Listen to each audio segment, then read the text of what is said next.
가려 뽑은 기별 1권 229에서 232페이지. 율법과 복음.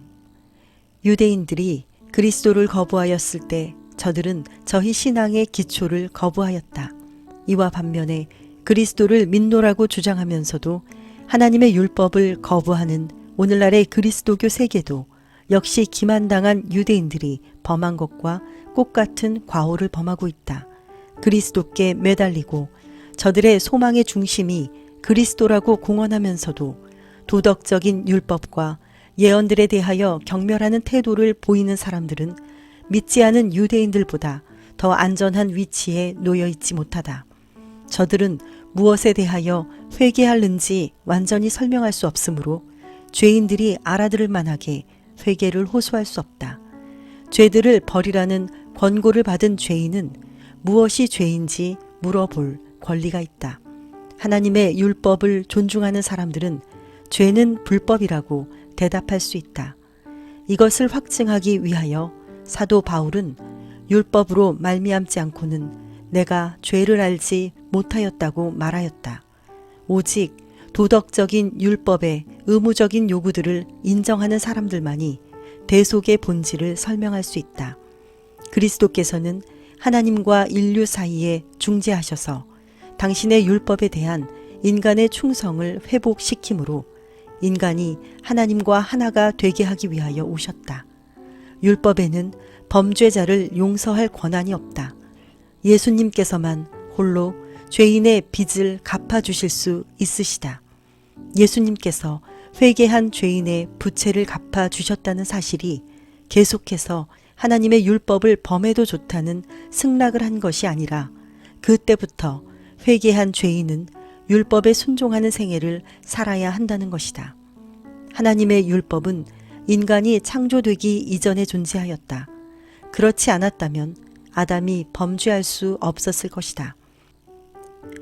아담이 범죄한 이후로도 율법의 원칙들은 추호도 변치 않았으며 타락한 상태 가운데 있는 인류에게 적응되도록 명확하게 제정되고 표현되었다.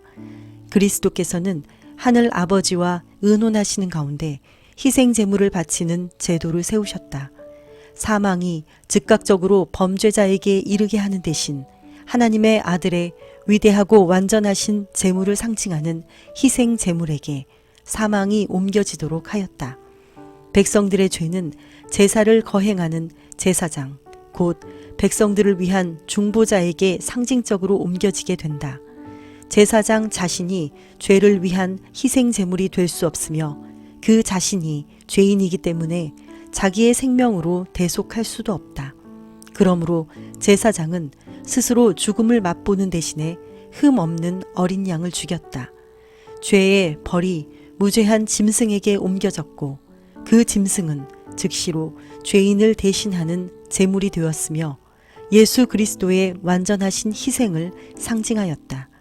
이 희생 제물의 피를 통하여 인간은 세상의 죄를 대속하실 그리스도의 피를 바라보았다. 의문의 율법의 목적. 만일 아담이 하나님의 율법을 범하지 않았다면 의문의 율법은 결코 제정되지 않았을 것이다. 여자의 후손이 뱀의 머리를 상하게 할 것이라는 선언을 하심으로 아담에게 처음으로 좋은 소식의 복음을 주셨으며 이 복음은 노아와 아브라함과 모세에게 대대로 이어서 전해졌다. 그리스도께서 친히 하나님의 율법에 대한 지식과 구속의 경륜을 아담과 하와에게 가르쳐 주셨다. 저들은 조심스럽게 이 중대한 교훈을 간직하였으며 구전으로 이 교훈을 저희 자녀와 그 자녀들의 후손에게 전해주었다. 이렇게 하여 하나님의 율법에 대한 지식이 보존되었다. 그 당시의 사람들은 거의 1000년이 가깝도록 장수하였으며 천사들은 그리스도께서 직접 주신 교훈을 가지고 저들을 방문하였다.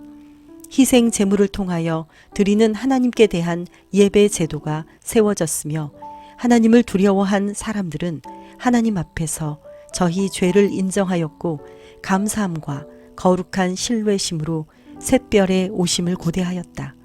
샛별이신 주님께서는 하나님께 대한 회개와 우리 주이시며 구세주이신 예수 그리스도에 대한 믿음을 통하여 아담의 타락한 후손들을 하늘로 인도하실 것이다.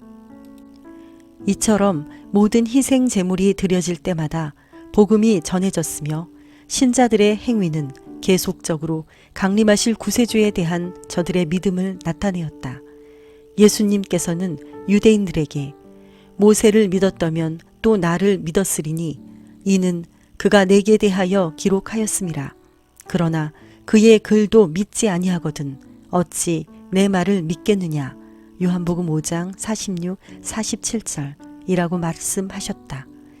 아담이 자기의 모본과 교훈으로 자신의 범죄가 인류에게 가져온 재앙의 물결을 막는 일은 불가능한 일이었다. 불신의 사상이 인간의 심령 가운데 스며들었다. 아담의 자녀들은 하나님의 요구들에 관한 인간의 두 가지 노선에 대하여 최초의 모본을 나타내 보였다. 아벨은 희생 제물 가운데 상징 되신 그리스도를 보았다. 그러나 가인은 희생 제물의 필요에 관하여 믿지 않는 자였다. 그는 죽임을 당한 어린 양으로 상징된 그리스도를 식별하려 하지 않았다. 그에게 있어서 짐승의 피는 아무런 가치도 없는 것이었다. 복음은 아벨에게만 전하여진 것이 아니라 가인에게도 꼭 같이 전하여졌다. 그러나 그 복음은 가인에게 있어서 사망에서 사망에 이르는 냄새가 되었는데 그 까닭은 인류의 구원을 위한 유일한 대책이신 예수 그리스도를 상징하는 희생 제물인 어린 양의 피를 인정하지 않았기 때문이었다. 우리 구세주께서는 당신의 생애와 사망을 통하여 당신 자신을 가리킨 모든 예언들을 성취하셨으며 모든 예표와 표상된 그림자들의 실체이셨다. 주님께서는 도덕적 율법을 지키셨으며 인류의 대표자로서 율법의 요구에 응답하심으로 율법을 존중하셨다. 여호와께로 돌아온 이스라엘 백성들과 표상적 희생 제사로 예표된 실체로서 그리스도를 받아들인 사람들은 폐지되어야만 할 의문의 율법의 궁극적인 목적을 깨달을 수 있었다. 유대인의 제도를 너울처럼 덮어버린 어두움은 저들에게 있어서 마치 모세의 얼굴에 비친 영광을 덮은 수건과 같은 것이었다. 모세의 얼굴에 비친 영광은 그리스도께서 인류를 위하여 주시려고 이 세상에 오신 그 빛을 반사하는 영광이었다. 모세가 하나님과 함께 산 위에 있을 때에 아담의 타락을 비롯하여 구속의 경륜이 가장 강력한 영상으로 그에게 계시되었다. 그때 모세는 이스라엘 백성의 여행을 지휘하신 바로 그 천사가 육체로 나타나야 할 것을 알게 되었다. 하늘 아버지와 하나이셨던 하나님의 사랑하는 아들께서 하나님을 믿고 의지하는 모든 사람들이 하나님과 하나가 되도록 해야만 하였다. 모세는 희생제물의 참된 의미를 깨달았다. 그리스도께서는 모세에게 복음의 계획을 가르치셨고 복음의 영광은 그리스도를 통하여 모세의 얼굴에서 광채가 나게 하였으므로 백성들이 그 얼굴을 쳐다볼 수 없었다. 모세 자신은 자기 얼굴에 반사된 빛나는 영광을 의식할 수 없었고 그가 백성들에게 접근하였을 때에 이스라엘 자녀들이 그를 피하여 도망하는 이유를 알지 못하였다. 모세는 저들을 그에게 가까이 불렀으나 저들은 감히 그 영광으로 빛나는 얼굴을 바라볼 수 없었다. 모세가 백성들이 자기 얼굴을 영광의 광채 때문에 바라볼 수 없다는 사실을 알게 되었을 때 그는 수건으로 얼굴을 가리웠다. 모세의 얼굴에 나타난 영광은 이스라엘 자녀들이 하나님의 거룩한 율법을 범하였으므로 저들에게 몹시 괴로움을 주는 것이었다. 이것이 바로 하나님의 율법을 범한 사람의 감정에 대한 하나의 신뢰가 된다. 저들은 범죄자에게 공포의 대상이 되는 그 영광에 침투하는 빛을 제거해 버리기 원하지만 충성하는 사람에게 그 영광의 빛은 거룩하고 공의로우며 선하게 보일 뿐이다. 하나님의 율법을 위한 올바른 관심을 가진 사람들만이 하늘 아버지의 율법을 범함으로 필요하게 된 그리스도의 구속을 올바로 평가할 수 있다. 고대의 제도 가운데 구세주가 없다는 견해를 가진 자들은 그리스도를 거부한 유대인들이 그랬던 것처럼 저들의 이해력이 너울로 가려진 것처럼 어두울 것이다. 유대인들은 그리스도를 예표한 희생 제물을 바치러 나올 때에 믿음으로 메시아의 강림을 인정하였다. 그러나 막상 예수님께서 약속된 메시아에 관한 모든 예언들을 성취하시는 가운데 나타나셔서 하나님의 거룩한 아들이심을 입증할 만한 일들을 행하실 때에는 저들은 주님을 거부하였고 주님의 참된 성품에 대한 가장 밝은 증거를 받아들이지 않았다. 동시에 그리스도께 대한 최대의 신앙을 공언하며 유대 나라의 제도를 경멸히 여기는 그리스도 교회가 전체적인 유대 민족의 제도를 창시하신 그리스도를 실질적으로 부인하고 있다.